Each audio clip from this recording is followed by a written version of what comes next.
I want you to listen very carefully, because what I'm about to tell you is not just a story. It's a confession. A moment that changed everything in my life.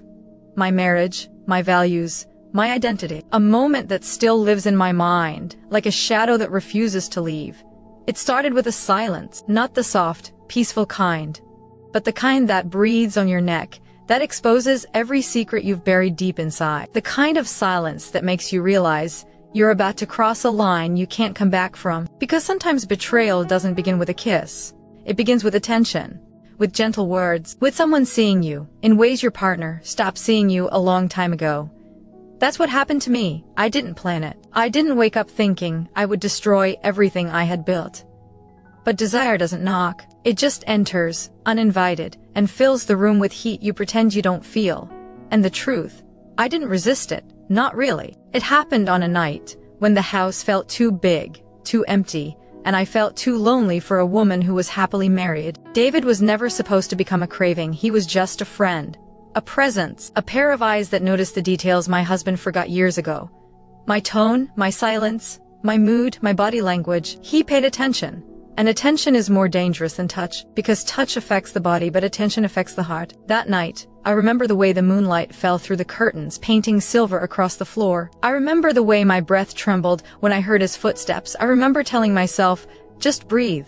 It's nothing. He's just checking in. But the moment I looked at him, I knew it wasn't nothing. He stood there calm, composed, yet burning behind the eyes, and I realized he saw me, really saw me. Saw the woman I used to be, saw the hunger I tried to bury inside marriage, routine and responsibility. He didn't touch me, he didn't need to. His presence alone undressed my soul more than any hands ever could. I tried to walk away, tried to create distance, but guilt can be strong and desire can be stronger. And when he stepped closer, not forcefully, not aggressively, but like he was giving me every chance in the world to stop him, I didn't move, not an inch. That's when everything changed. Because what happened next wasn't planned. It wasn't moral. It wasn't right. But it was real, raw, undeniable. The kind of moment people spend lifetimes fantasizing about, and others spend lifetimes regretting. And here's the truth, no one ever admits out loud. Infidelity doesn't start with physical betrayal. It starts when someone else makes you feel alive again. And that night, for the first time in a long time, I felt alive. But the cost, the consequences, the things that followed, that's the part no one talks about. That's the part I'm going to reveal now. So stay with me, because what happened next is where the real story begins. If you want, I can also create just enough to let the first bit of light slip through. Daniel's breathing changed before anything else did. Not louder, not faster, just different. Like he'd finally stopped holding it in. His shoulders eased the smallest fraction. And when he looked at me again, the look in his eyes wasn't guarded anymore. It was raw. Unmasked, human. A man who'd spent years convincing himself he didn't deserve to feel anything was suddenly standing here, feeling everything. He swallowed hard, the movement slow, deliberate, like he was choosing his next words with painful care. I don't let people this close, he said. Not anymore. I know, I answered softly, but you just did. His eyes flickered at that surprise, maybe even fear, but he didn't step back. If anything, he leaned closer. Barely, like gravity was doing the work for him now. You shouldn't want this, he said, but there was no strength in the warning anymore. It trembled, cracked at the edges. Maybe I shouldn't, I whispered. But I do. The air curled tight between us, warm and fragile. I could feel the heat radiating off him, steady, restrained, like a fire someone had tried desperately to control for too long. He let out a quiet breath, the kind that sounded like surrender. You don't know what you're getting into, he murmured. Then show me, I said, voice barely above a breath.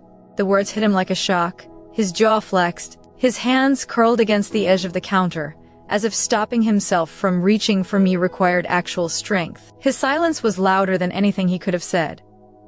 I stepped closer slowly, intentionally closing the last inches between us. I didn't touch him. I didn't have to. The space between our bodies hummed like a live wire. His eyes dropped to my mouth just for a split second. A slip. A betrayal of control. But I saw it, and so did he. That's why you're dangerous, he whispered. You see everything. Maybe I only see what you're finally ready to show. His breath caught barely, but enough. He was done fighting this, done pretending, done hiding. Daniel raised his head, eyes locking onto mine with a look I'd never seen from him before, a look that wasn't about guilt or secrets or the past. It was about now. "What happens if I don't stop?" he asked, voice low, rough, already knowing the answer. I leaned in just enough that my lips hovered inches from his, close enough to feel the warmth of his breath ghosting over them. "Then," I whispered, "we stop pretending there's a line to cross." For a heartbeat, the world stilled. The hum of the refrigerator disappeared, the shadows on the walls stopped moving, the air turned molten, and then something inside him gave in quietly, completely, like the final lock on a long-sealed door clicking open. He exhaled slow and deep, like he'd been holding his breath for years and finally let the air out. "Come here," he murmured, not a command, not a request, something in between, soft, broken, hopeful. I stepped into the space between us, and when I did, Daniel didn't move away this time. He didn't hide, he didn't run, he didn't build walls. He just stood there, letting everything he'd fought to bury rise to the surface. And as his hand lifted hesitant, trembling ever so slightly, I knew this wasn't about desire anymore. It was the moment a man stopped being a storm and became something human again. "Daniel," I whispered. He looked at me like I was the first thing in years he wasn't scared to want. "Don't stop," he said softly. And this time, he wasn't talking about the conversation. Daniel's hand hovered in the air for a moment, suspended between intention and hesitation, like he was standing on the edge of something he couldn't name. When his fingers finally touched my skin, barely, softly, it felt less like a caress and more like a confession, a silent admission that he'd been holding back for far too long. His fingertips brushed along my jaw, slow and uncertain, as though he wasn't sure if he was allowed to touch me, or if he was afraid of what would happen once he started. His eyes searched mine, and for the first time, there was no mask, no armor, nothing hiding the instinct he tried so desperately to fight. "You're not afraid of me," he said quietly, almost like a realization. I shook my head. "No. I'm afraid of losing the moment." Something flickered in his gaze, want, fear, longing tangled together so tightly it was impossible to pull them apart. His thumb traced the curve of my cheek, and I felt his breath warm against my skin. "You don't know what I'm capable of," he murmured. "Then show me," I whispered back. His jaw tensed, like he was fighting every instinct to pull me closer, every memory telling him to run, every fear telling him that letting someone in would destroy him again. But his hand stayed right where it was, steady now, warm and grounding. "You think I'm strong," he said quietly, "but everything I touch, I end up losing." I took his hand gently and lowered it from my face, not to push him away, but to lace my fingers with his. His breath hitched at the contact, a small, barely audible sound, but it told me everything. "I'm not hers," I said softly. "I'm not the past you're still punishing yourself for." His eyes closed for a brief second, like the words hit somewhere deep. When he opened them again, something dark and vulnerable shone through. "I don't know how to want someone without breaking something," he confessed. "Then let's break what needs to be broken," I said, "but not each other." Daniel inhaled slowly, like he was trying to steady himself. His thumb brushed the back of my hand, and I felt him tremble, not visibly, not dramatically, but the kind of tremble that comes from a man who hasn't let himself feel anything real in too long. "I haven't let anyone close in years," he admitted. "I don't even remember how." "Then don't think," I whispered, "just be here, with me." His chest rose and fell, deep and uneven. He looked at me like I was something he'd been denying himself, something he'd convinced himself he didn't deserve, something he feared would ruin him and save him all at once. Slowly, Daniel stepped closer. The space between our bodies thinned until I could feel the warmth of him, the steady heat of someone who'd carried too much pain and too much control for too long. His other hand lifted, hesitating for only a second before settling lightly against my waist, fingers curling just enough to claim without taking. He wasn't pulling me in. He was letting himself lean in, and that was far more dangerous. "Tell me to stop," he whispered, though his voice shook. "Just say the word." "I won't," I breathed. His forehead touched mine, just barely, a gentle press that felt more intimate than any kiss. His breath mingled with mine, warm and unsteady, and in that fragile space, everything he'd been hiding cracked open. "This feels wrong," he whispered. "No," I murmured. "This feels honest." His lips parted like he wanted to argue, but nothing came out. Instead, his hand slid from my waist to the small of my back, pulling me just a fraction closer, a fraction, but enough to tell me he was done resisting. "You don't know what you're doing to me," he said softly, voice rougher now. "I think I do," I whispered. Daniel's eyes darkened, Not with anger, but with something heavier, deeper, something he'd buried under years of discipline and silence. He leaned in slow, deliberate, like each inch was its own question. His breath brushed my lips. Not a kiss. Not yet. Just that unbearably tender space where wanting becomes impossible to hide. Last chance, he murmured. I breathed him in, steady and certain. I'm not going anywhere. And that was the moment Daniel stopped being a man cornered by his past and became a man willing to step into whatever came next. Daniel didn't move at first. He just stayed there, inches from me, his breath warm on my lips, his hand steady on my back, as if he was anchoring himself to something he didn't quite know how to hold. The tension in him wasn't the kind that came from resisting anymore. It was the kind that came from wanting something he'd spent years telling himself he couldn't have. When he finally spoke, his voice was barely a whisper. You make it too easy to forget everything I said I wouldn't feel again. Then, forget it, I murmured. Just for a moment. His eyes closed like he was trying to memorize the sound of my voice. The way our bodies fit this close, the quiet between us that felt warmer than the room itself. I could feel the shift inside him, not dramatic, not instant, but deep. Like a man, loosening knots he'd kept tied for too long. When he opened his eyes again, something was different. Gone was the guilt. Gone was the hesitation. Gone was the old gravity he wore like iron around his ribs. What looked back at me now was a man on the verge of choosing something he knew would change everything. He slid his hand up from my lower back, fingers brushing the fabric of my shirt, tracing the shape of my spine, like he needed to feel the reality of me beneath his touch. You don't understand, he said softly. I've spent so long holding everything together. If I start wanting, if I start feeling again, I don't think I'll be able to stop. Maybe you're not supposed to stop, I whispered. His jaw tightened this time, not from restraint, but from the weight of desire he could no longer hide. His hand came up to cradle my face, his thumb brushing slow, almost reverent circles along my cheek. The touch wasn't rushed or hungry, it was careful, fragile, like he was touching something he feared would disappear if he pressed too hard. Why you? He murmured, more to himself than to me. Why now? Because you finally let someone see you, I said quietly. A breath escaped him, shaky, uneven. His forehead dropped gently to mine again, and this time he didn't pull back. His voice came out low, rough, and unsteady.